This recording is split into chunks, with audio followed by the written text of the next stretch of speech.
Alors, qu'est-ce qu'on vient chercher quand on prend un rendez-vous thérapeutique de couple? Alors, il y a plusieurs choses. Le premier point, c'est que le couple va discuter ensemble de cette démarche et vont la valider ensemble. Jusque-là, tout va bien. Parfois, c'est l'un qui prend le rendez-vous, qui va convaincre l'autre de venir avec cette idée que le couple va redémarrer. Bon, là, il peut y avoir un petit peu de manipulation, donc la démarche, elle est à moitié validée. Donc, soit le mari ou la femme appelle individuellement, et là, il peut y avoir un petit peu de manipulation derrière. La demande n'est pas du tout la même. Il peut y avoir une intention derrière que le couple va ressortir peut-être avec un résultat escompté positif, soit pour l'un, soit pour l'autre.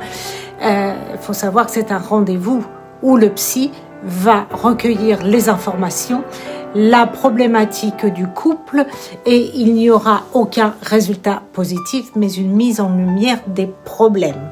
Ça, c'est un premier point, il faut absolument l'accepter.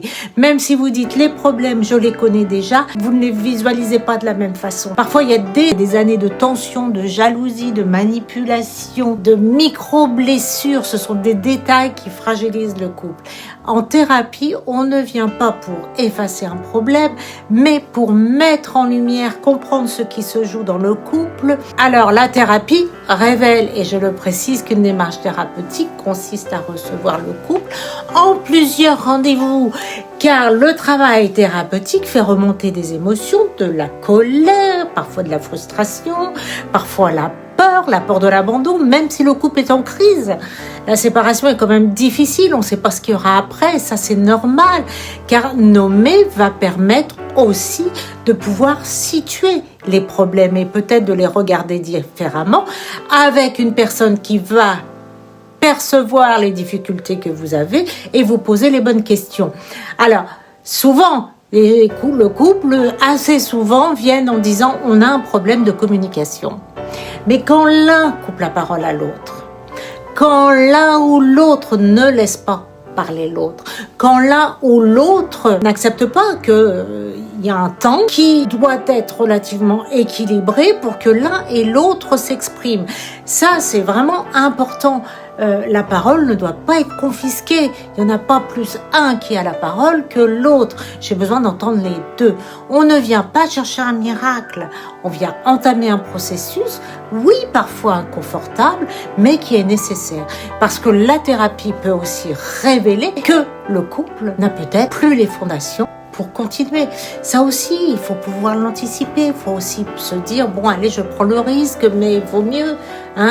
Elle ne garantit surtout pas une réconciliation, mais elle garantit une lucidité. Alors, quand on vient en thérapie de couple, on doit venir, non pas pour avoir raison, ni pour imposer son point de vue, mais pour écouter, pour situer, remettre en question, et peut-être se rencontrer à nouveau avec la bienveillance, la neutralité du psy, qui lui va vous poser les bonnes questions, il va peut-être vous soumettre quelque chose d'intéressant, pour que le couple puisse se construire.